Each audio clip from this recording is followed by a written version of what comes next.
bien, malheureusement, j'ai envie de dire oui, parce que effectivement, des études très sérieuses, qu'elles soient scientifiques ou même marketing, ont montré que les consommateurs sont plus attirés par les produits qui ont des couleurs très vives. Donc, du coup, pour vendre plus, forcément, les industriels utilisent ces petites techniques, souvent à notre insu. Mais ce qui est dingue, par exemple, moi, c'est une des choses qui m'a le plus choqué en lisant votre enquête, c'est ces olives noires qu'on cueille vertes. Oui. Mais pourquoi on les cueille vertes, en fait? Alors, en fait, on les cueille vertes parce que pour l'industriel, déjà, il n'a pas à les laisser mûrir sur l'arbre, donc il gagne du temps. Ah. Et ensuite, parce que pour les dénoyauter, paradoxalement, c'est beaucoup plus facile quand les olives sont vertes. Plus elles mûrissent, en fait, plus la chair va s'accrocher aux fruits, ça va être compliqué. Donc, c'est la raison pour laquelle les olives sont noircies artificiellement et que le fabricant accélère le processus. Mais qui sont c'est pas bêtes. le cas de toutes les Bien olives sûr, noires. bien cela sûr. dit. Mais qui sont bêtes, pourquoi on les laisse pas vertes, en fait? Parce qu'il y a des consommateurs qui veulent des olives noires. en fait. D'accord. Oui. Oui, mais si. C'est un peu une histoire de fou. Les clémentines, elles, sont cueillies vertes.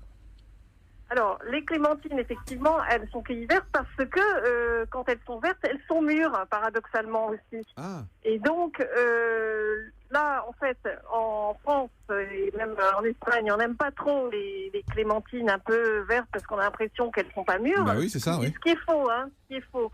Alors, du coup, pour satisfaire ou pour attirer l'œil, eh bien, on les déverdit effectivement, en les mettant dans une chambre on va injecter en fait un gaz qui reproduit une hormone végétale qui accélère la maturation, détruit la chlorophylle et du coup rend l'orange ou la clémentine ou le citron, c'est vrai pour tous les agrumes, les rend de couleur uniforme en fait. Donc orange brillant, jaune brillant. Ouais, c'est ça. Et comme ça, quand on va dans notre supermarché ou chez notre primeur acheter des fruits, ils sont tous de la même couleur. Ils sont tous de la même couleur, donc très vives. Ouais. Alors cela dit, il y a des exceptions. Il y a des clémentines Bien qui sûr. peuvent être encore un petit peu vertes. C'est le cas des clémentines de Corse qui sont labellisées et qui, le processus est interdit pour ce type de clémentine. Ouais. L'autre exemple que donnait Elisabeth Assayag, c'était le jaune d'œuf. Alors là, on met une molécule qui donne au jaune d'œuf une couleur plus intense, c'est ça? Exactement. En fait, cette molécule, elle est injectée là pour le coup dans l'alimentation des poules.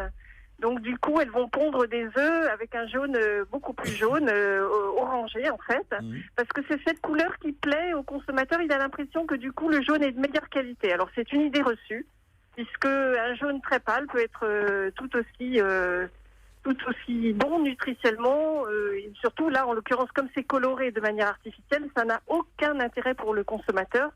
Voire ça pourrait même être dangereux à haute dose. Ouais.